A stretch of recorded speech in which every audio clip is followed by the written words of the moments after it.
Pernahkah kalian diajarkan oleh seseorang yang ternyata sudah meninggal? 7 hari kami mengaji bersama seorang guru yang seharusnya tak lagi ada di dunia ini. Ini adalah kisah nyata tentang Bu Fatimah, tentang kami.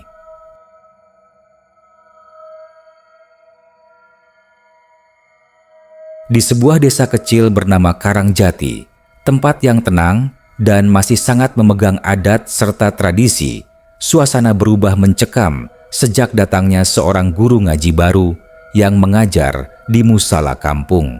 Namanya Bu Fatimah. Wanita paruh baya yang tutur, katanya lembut, wajahnya teduh, dan penampilannya selalu rapi mengenakan jilbab hitam polos serta baju panjang warna gelap.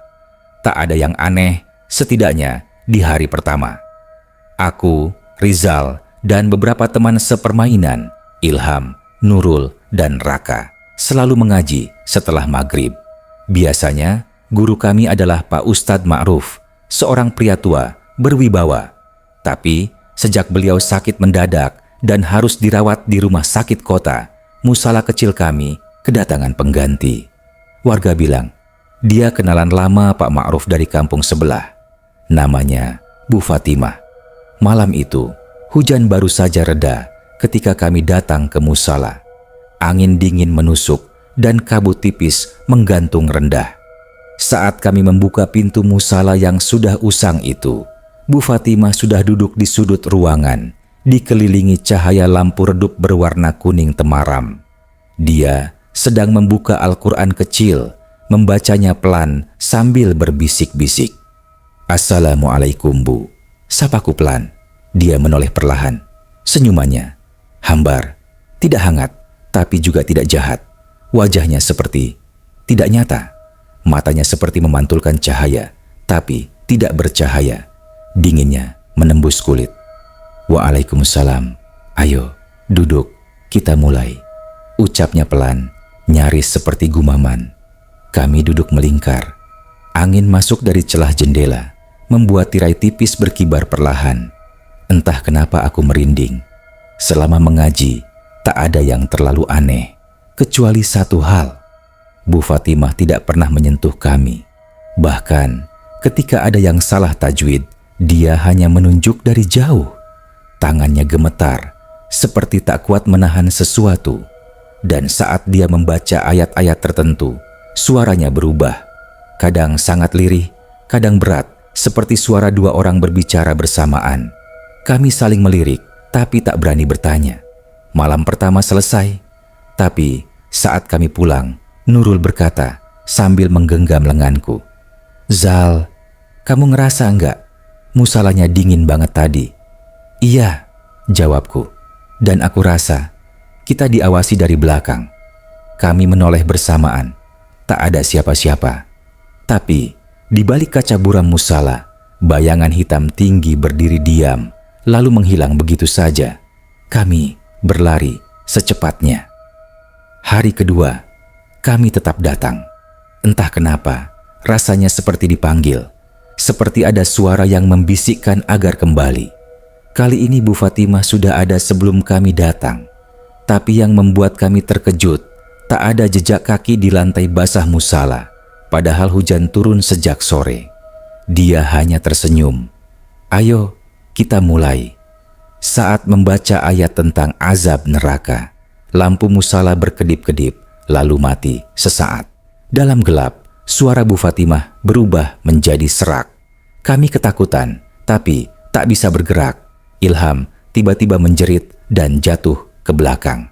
Aku lihat Bu Fatimah, dia nggak ada bayangannya, bisiknya setelah kami mengangkatnya pulang. Hari ketiga, Pak RT datang ke rumah kami malam itu. Wajahnya pucat. "Kalian ikut ngaji sama Bu Fatimah?" Tanyanya tegang. Kami mengangguk. Dia menatap kami tajam, lalu berkata, "Kalian tahu nggak? Bu Fatimah yang asli sudah meninggal 3 minggu lalu. Saya yang bantu urus jenazahnya. Dia bukan orang kampung sebelah. Dia warga desa kita, dulu guru ngaji juga. Tapi meninggal mendadak di rumahnya. Nggak ada yang tahu. baru ketahuan pas baunya nyebar kemana-mana. Kami membeku. Tapi Bu Fatimah itu nyata. Kami ketemu dia tiap malam. Sahut Raka panik. Pak RT hanya menggeleng. Kalian lihat sendiri nanti malam. Kalau kalian berani. Malam keempat, kami datang. Kali ini hanya bertiga. Nurul tak diizinkan orang tuanya pergi setelah mimpi aneh. Didatangi Bu Fatimah yang duduk di pojok kamar sambil mengaji. Tapi wajahnya rusak terbakar.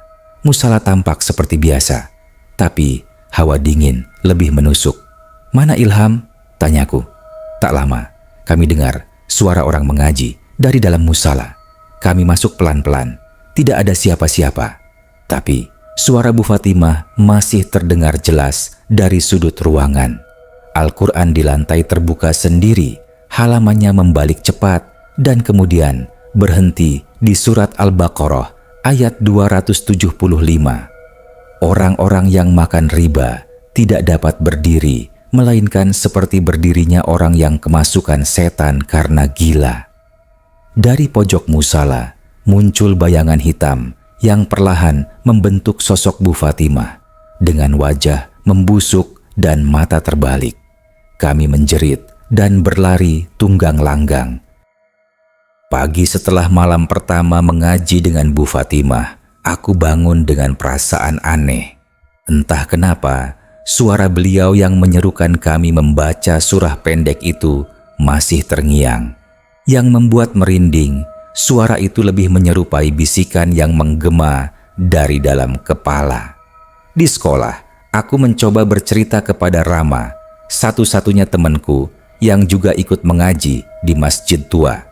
Tapi sebelum sempat bicara panjang, Rama malah bilang, "Kamu semalam ngerasa Bu Fatimah mukanya beda enggak sih? Kayak bukan manusia." Kata-katanya membuatku tercekat. Aku pikir hanya aku yang merasa begitu. Siangnya, kami bertiga, aku, Rama, dan Sari, sepakat untuk tidak bilang apa-apa ke teman-teman lain yang ikut ngaji. Kami takut dikira sok tahu atau bahkan membuat orang tua kami khawatir.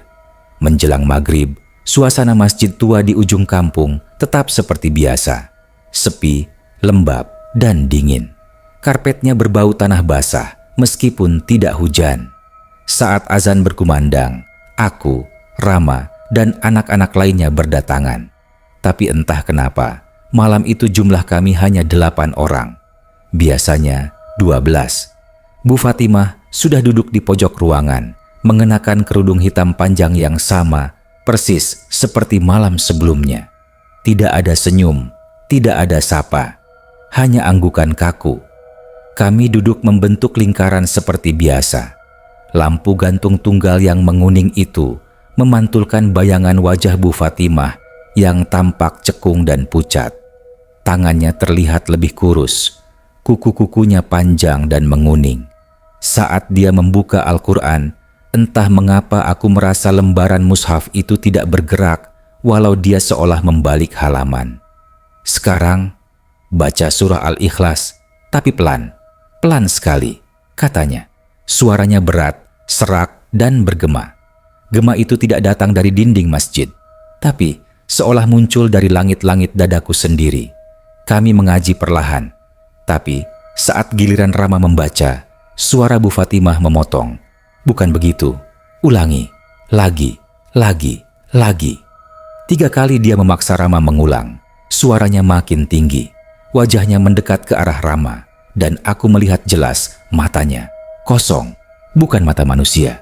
Bening seperti kaca, tanpa bola mata. Rama gemetar. "Saya salah, Bu. Saya lupa," bisiknya. Lalu Bu Fatimah mendesis, "Tidak boleh lupa. Karena kalau kamu lupa, dia datang." Semua terdiam. Sari mulai menangis pelan, menunduk.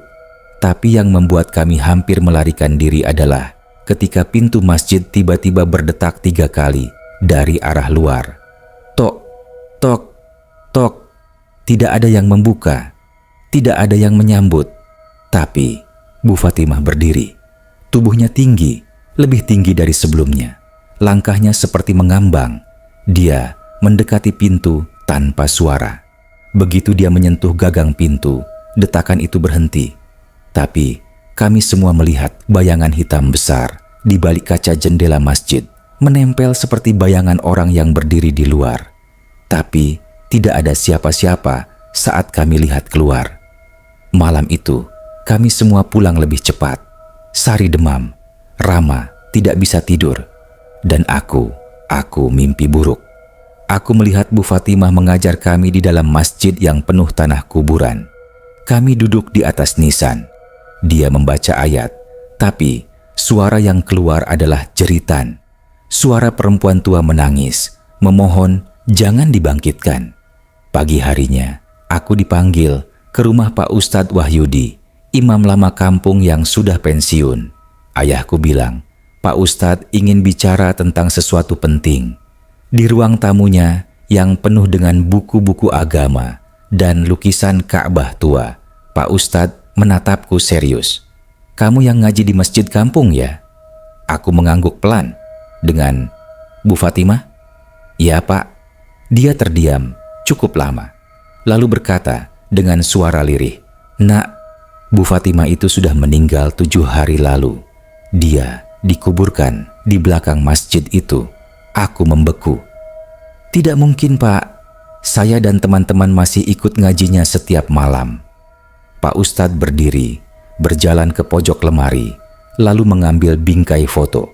Di dalamnya, foto seorang wanita paruhbaya dengan sorot mata tajam, tapi wajah teduh. Ini dia bukan? Aku mengangguk perlahan. Iya, Bu Fatimah. Pak Ustadz menggenggam tasbihnya erat. Kuburannya belum tenang. Mungkin karena dia wafat dalam keadaan menyesal atau masih punya hutang. Aku ingin bertanya lebih lanjut, tapi tiba-tiba angin dingin meniup tirai rumah Pak Ustadz meskipun jendela tertutup. Kami saling pandang. Lalu di luar terdengar lagi tok, tok, tok. 3 ketukan dari arah pintu rumah. Langit desa Karangjati sore itu tampak abu-abu kelam. Sejak kejadian malam sebelumnya, saat Jeffrey melihat wajah Bu Fatimah menghitam dan membusuk di balik jendela langgar, kami semua diliputi rasa takut. Tapi anehnya, sore ini langgar kembali dibuka dan Bu Fatimah kembali mengajar seolah tak terjadi apa-apa.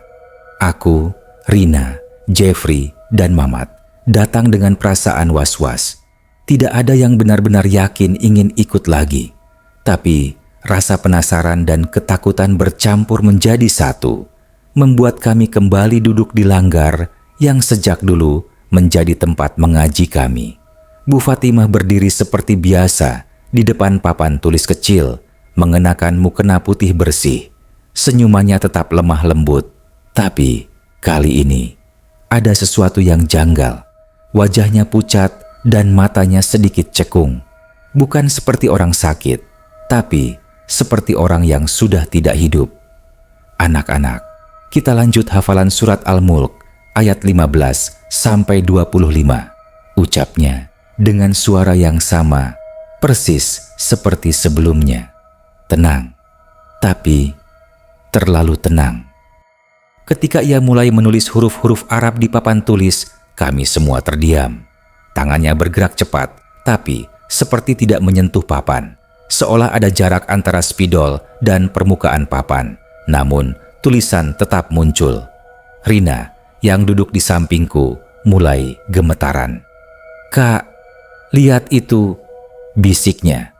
Tulisan yang semula ayat Al-Quran tiba-tiba berubah. Entah bagaimana, goresan spidol Bu Fatimah perlahan menghilang dan digantikan oleh tulisan lain, samar-samar. 7 malam kalian datang, 7 jiwa aku datangi. Tulisan itu seperti tergores dari balik papan, bukan dari permukaannya. Warnanya merah gelap, seperti bekas darah tua yang menodai. Mamat langsung berdiri dan menjatuhkan kitabnya. Bu Fatimah, ini apa maksudnya? Namun, Bu Fatimah hanya diam. Matanya menatap kami, lalu pelan-pelan senyumnya berubah menjadi kosong. Tidak ada lagi kelembutan di wajahnya. Aku menggenggam tangan Rina dan kami semua serentak berdiri. Jeffrey menarik Mamat keluar. Kami lari dari langgar dan tidak menoleh ke belakang. Kami memutuskan untuk melapor ke Pak Darto, ayah Rina, yang juga kepala dusun. Tapi saat kami menceritakan apa yang terjadi, ekspresi Pak Darto justru berubah tegang. Sudah cukup, katanya. Suaranya rendah. Kalian diam saja, jangan ceritakan ini ke siapa-siapa. Kalau Bu Fatimah belum selesai, dia akan terus mengajar, sampai janji selesai ditepati. Aku mengernyit. Janji apa, Pak? Namun Pak Darto hanya menghela napas dan masuk ke dalam rumah, meninggalkan kami kebingungan di beranda.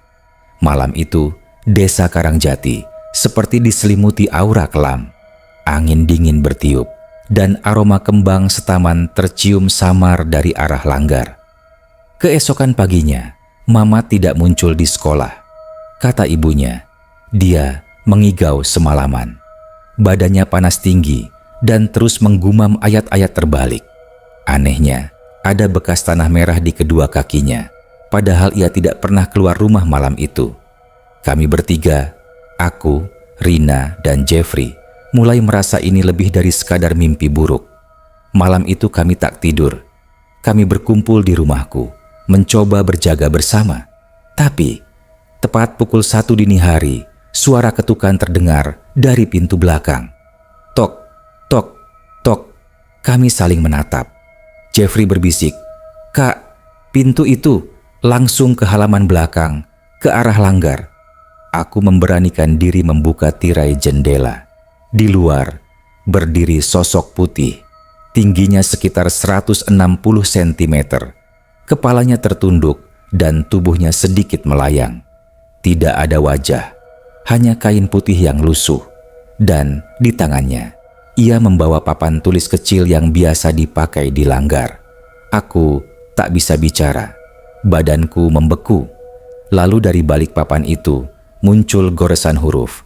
Kelas dilanjutkan di rumah masing-masing. Besok paginya, kami menemukan papan tulis itu di ruang tengah rumahku. Masih basah dan di atasnya tertulis, "Tunggu aku malam ke-6, kita masih belajar." Kami hanya bisa saling menatap. Mamat masih koma. Kami tinggal bertiga. Dan pelajaran belum selesai. Bu Fatimah belum selesai menagih. Suasana desa Karangjati berubah drastis sejak malam ketiga. Warga mulai resah. Desas-desus mulai menyebar bahwa mushola yang dipakai tempat mengaji kami adalah tempat Bu Fatimah dulu ditemukan meninggal secara misterius. Beberapa orang tua murid bahkan mulai melarang anaknya datang, namun tidak bagi kami berlima yang masih penasaran. Aku, Rani, Wawan, Dimas, dan Tegar masih terus datang, seolah ada yang memaksa. Malam keempat, langit tampak merah seperti darah. Petir menyambar dari jauh, tapi tak ada hujan. Angin bertiup kencang hingga pohon-pohon pisang di samping mushola berderak menakutkan. Namun, entah kenapa kami tetap datang. Wajah Bu Fatimah terlihat lebih pucat dari biasanya. Matanya makin dalam, seperti cekungan kosong. Tapi ia tetap tersenyum, seakan menutupi sesuatu. "Anak-anak, malam ini kita akan belajar surat Yasin," ucapnya lirih. Suaranya terdengar berat, seperti berasal dari dalam sumur. Kami mulai membaca, tetapi setiap kali aku membaca satu ayat, telingaku seperti berdenging.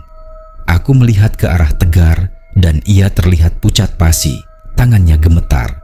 Bibirnya bergerak tapi tak bersuara, seperti tercekik ketakutan. Di sela-sela pembacaan surat, tiba-tiba angin kencang menerpa pintu mushola hingga terbuka lebar, membuat sajadah-sajadah beterbangan. Semua lilin padam, padahal tak satu pun dari kami meniupnya.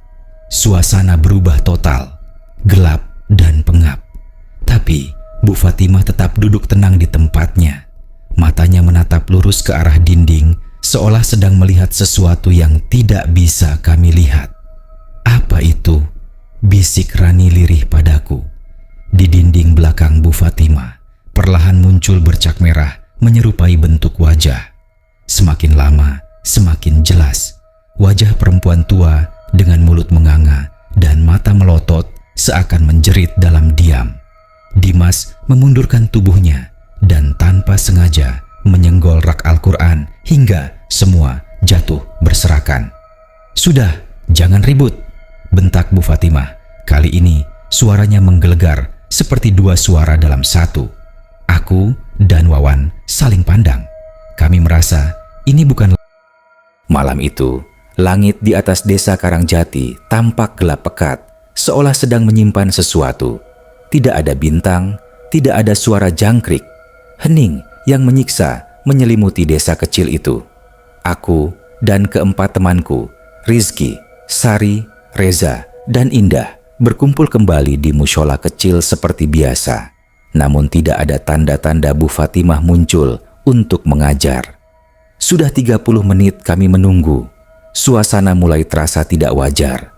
Reza, yang biasanya paling tenang, mulai mengeluh. "Udah, kayaknya malam ini nggak ada ngaji deh.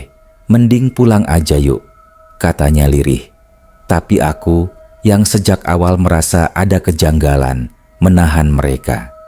Kita harus cari tahu.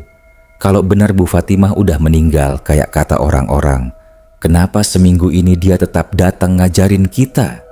Sari memeluk Al-Quran di dadanya erat-erat. Aku juga pengen tahu.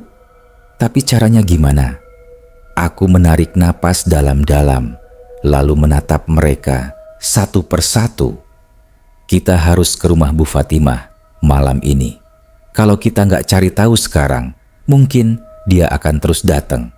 Dan kita nggak tahu dia sebenarnya mau apa dari kita. Kami semua diam. Tapi akhirnya, dalam ketakutan dan rasa penasaran, kami sepakat. Jalan menuju rumah Bu Fatimah seperti lorong kematian malam itu. Rumah itu berada di pinggir desa, agak terpisah, dikelilingi pohon bambu tua yang daunnya bergesekan, menimbulkan suara lirih seperti bisikan. Kami tiba di depan rumahnya sekitar pukul 9:30 malam. Rumah panggung tua itu gelap gulita, hanya diterangi cahaya bulan samar-samar. Dinding kayunya kusam, cat putihnya mengelupas. Pintu depan tampak sedikit terbuka. Angin bertiup membuatnya bergoyang perlahan. Krik, krik. "Masuk," bisik Indah hampir tak terdengar. Aku mengangguk perlahan, mendorong pintu itu dengan hati-hati. Kami masuk satu persatu. Bau kayu lapuk dan dupa kering langsung menyeruak menusuk hidung. Di dalam, rumah itu terlihat seperti ditinggalkan bertahun-tahun. Tapi meja kecil tempat Bu Fatimah biasa meletakkan mukena dan Al-Quran masih ada. Bahkan mukena itu masih tergantung rapi. Sari tiba-tiba menunjuk ke lantai. Itu darah. Kami melihat ke bawah. Di lantai kayu yang retak-retak ada noda gelap menghitam, bekas darah kering, menyebar dari pintu kamar Bu Fatimah. Jantungku serasa mau meledak. "Aku buka ya pintunya," kataku. Tangan gemetar menggenggam gagang pintu. Saat pintu terbuka, hawa dingin menerpa wajahku. Kamar itu kosong, tapi kasurnya masih terhampar. Dan di atasnya, ada sosok putih duduk membelakangi kami. Mukena lusuh, rambut panjang menjuntai keluar dari dalam kerudungnya. Tubuhnya kurus kering, seakan hanya dibungkus kulit. Tangannya pucat keabuan. Kami membeku. Lalu dia berbicara. Suaranya parau, sangat pelan, namun jelas. "Kenapa kalian datang ke sini?" Kami mundur serempak. Sosok itu perlahan menoleh ke arah kami dan wajahnya. Ya Allah, wajah itu. Separuh wajahnya sudah membusuk. Mata kanannya kosong menghitam. Ada belatung kecil merayap di bibirnya yang pecah-pecah. Tapi dia tetap tersenyum. Aku hanya ingin menyelesaikan ngajiku. Suara itu bergema di seluruh ruangan. Reza jatuh terduduk, menangis. Sari membaca ayat kursi tercekat-cekat. Aku hanya bisa berdiri kaku, seluruh tubuh seperti membatu. Bu Fatimah atau sosok itu berdiri dan melayang perlahan ke arah kami. Setiap langkahnya membuat kayu lantai mengerang. Suaranya masih berbisik. "Kenapa kalian berhenti belajar, padahal aku belum selesai mengajarkan?" Indah menjerit, menarik tanganku. "Lari!" Kami berlari keluar dari rumah itu, tak peduli lagi pada gelapnya malam atau ranting bambu yang mencakar wajah kami. Kami berlari sampai ke pertigaan desa, sampai lampu-lampu rumah warga terlihat. Nafas kami memburu, wajah penuh keringat dan ketakutan. Keesokan harinya, kami melaporkan semuanya pada Pak RT dan beberapa tokoh desa. Mereka langsung mendatangi rumah Bu Fatimah dengan aparat. Yang ditemukan di sana hanya sisa-sisa rumah kosong yang sudah tak terurus. Tak ada mukena, tak ada darah, tak ada tanda-tanda orang tinggal di sana. Namun, yang paling mengerikan adalah di tengah kamar Bu Fatimah tertulis dengan darah di lantai, "Anak-anak itu belum lulus mengaji." Langit desa Karangjati malam itu tampak lebih muram dari biasanya. Kabut tipis menggantung rendah menyelimuti halaman rumah-rumah warga. Angin yang biasanya semilir kini terasa dingin dan menyusup ke tulang. Setelah kejadian mengerikan malam sebelumnya, saat wajah asli Bu Fatimah terungkap sebagai sosok yang seharusnya telah meninggal, kami semua berempat nyaris tak bisa tidur. Aku, Rini, Damar, dan Lilis hanya bisa berdoa di kamar masing-masing, berharap hari segera berganti. Namun, pagi itu tak membawa ketenangan. Sebaliknya, seluruh desa justru gempar. Kabar tentang makam Bu Fatimah yang terbongkar tanpa sebab tersebar cepat. Beberapa warga mengatakan tanah di pusaranya seperti teraduk dari dalam, dan nisan yang sebelumnya utuh kini retak di bagian tengah. Pak RT mengumpulkan warga di balai desa untuk berdiskusi. Tapi bagi kami, para murid mengaji, ini bukan sekadar misteri biasa. Kami tahu apa yang terjadi, atau paling tidak, kami pikir kami tahu. Siangnya, aku dan yang lain berkumpul kembali di rumah Rini. Kami sepakat untuk mengunjungi rumah Bu Fatimah terakhir kali. "Kita harus akhiri ini," kataku. Suaraku bergetar namun tegas. Damar mengangguk. Lilis tampak ragu, tapi ia tetap ikut. Kami datang sore itu. Rumah Bu Fatimah tampak seperti biasa, sunyi, teduh, tapi menyimpan kesan seolah mengintai kami kembali. Aku membuka pintu perlahan. Suara engsel berderit seperti jeritan pelan dari masa lalu. Bau dupa tua masih terasa samar. Kami masuk bersama-sama. Di ruang depan, tempat kami biasa mengaji, sajadah masih terbentang. Beberapa buku Iqra tetap terletak rapi di atas rak. Namun ada satu hal yang membuat darahku membeku. Di sudut ruangan, baju putih milik Bu Fatimah tergantung sendiri di gantungan, perlahan berayun, padahal tak ada angin. Tiba-tiba, Lilis menjerit kecil. "Lihat, lihat itu!" Kami menoleh serentak. Di dinding dekat lemari tua, ada tulisan seperti goresan kuku. 7 hari, cukup untuk mengajarkan, cukup untuk menggantikan. Jantungku berdegup kencang. Apa maksudnya menggantikan? Saat itulah, sebuah suara lirih bergema di ruangan. Suara yang sangat kami kenal. Kalian murid yang baik, tapi belum satu pun dari kalian yang benar-benar mendoakan saya. Seketika, suhu ruangan menurun drastis. Dari pintu belakang muncul sesosok tubuh kurus mengenakan mukena putih. Wajahnya bukan lagi Bu Fatimah yang biasa. Kini tampak seperti tubuh mayat. Wajahnya pucat, matanya cekung, bibirnya membiru. "Aku kembali karena doa kalian belum lengkap," ucapnya lirih. Kami mundur, tapi Rini dengan keberanian yang luar biasa menarik kami untuk duduk. "Kita harus baca Yasin sekarang." Tanpa aba-aba, kami membaca bersama. Suara kami bergetar di awal, tapi semakin lama, semakin lantang. Tubuh Bu Fatimah mulai mengepul asap hitam. Ia melenguh kesakitan, namun tidak bergerak mendekat. Saat ayat terakhir selesai, sosok itu memekik nyaring dan menghilang seketika. Hening. 3 hari setelah kejadian itu, rumah Bu Fatimah dirubuhkan oleh warga. Terlalu banyak kejadian janggal yang membuat orang takut untuk mendekat. Bahkan, halaman depannya kini tak berani dilewati, apalagi saat malam. Pak RT kemudian mengadakan tahlilan dan yasinan besar-besaran untuk Bu Fatimah. Barulah setelah itu, suasana desa Karangjati mulai tenang. Tak ada lagi bayangan yang lewat di jendela atau suara mengaji lirih di tengah malam. Kini, 2 bulan telah berlalu. Aku masih sering melewati tempat bekas rumah Bu Fatimah saat pulang sekolah. Di tanah kosong itu tumbuh rumput liar dan 1 pohon pisang kecil. Tapi setiap kali aku lewat, aku tak bisa menghilangkan satu perasaan. Seolah ada yang sedang duduk di bawah pohon itu, mengawasi, menunggu kami lupa untuk mendoakan, dan ia akan kembali. Akhir, warga sekitar masih percaya bahwa arwah Bu Fatimah pernah benar-benar kembali untuk mencari doa dari para muridnya.